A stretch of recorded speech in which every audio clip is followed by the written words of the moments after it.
10-year yield, it's at 282. Our next guest says that's where we're seeing interest rates as an indicator of changes in the stock market overall. Joining us, Dan Shaffer, President and CEO of Shaffer Asset Management. Dan, help us understand, because when people hear inverted yield curves and all that, you know, they kind of just zone out. Yeah. Why is this so important? Well, it's important to the banking system. And if you're, put in simple terms, if you're a banker and you borrow money at a lower cost, you want to lend it out at a higher cost. That's your spread. That's how you make a profit.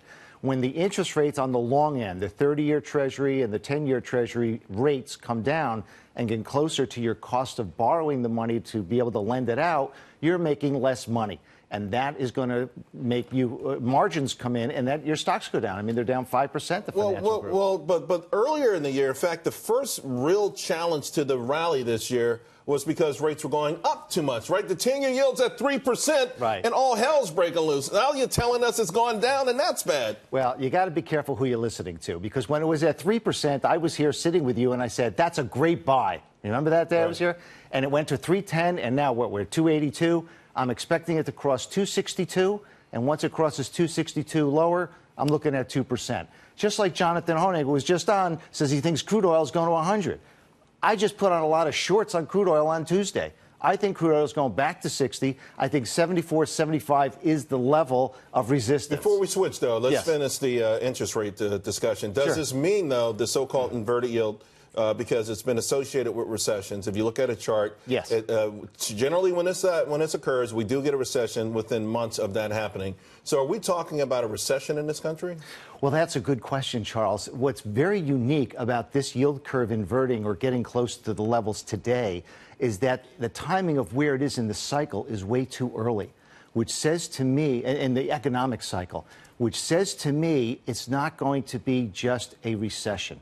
I think we are going to go into a depression, which by definition is 4 quarters of negative GDP growth. It doesn't mean we're going to go into the Great Depression like the 30s, but something is contracting here as the numbers look so good. Something's wrong. Something's going to give, and the bond market's the deepest market in the world. They're telling us the future, the economy is going to slow down. In the meantime, we got a report out today. That's ISM non-manufacturing number, huge. We got the ISM manufacturing number, huge.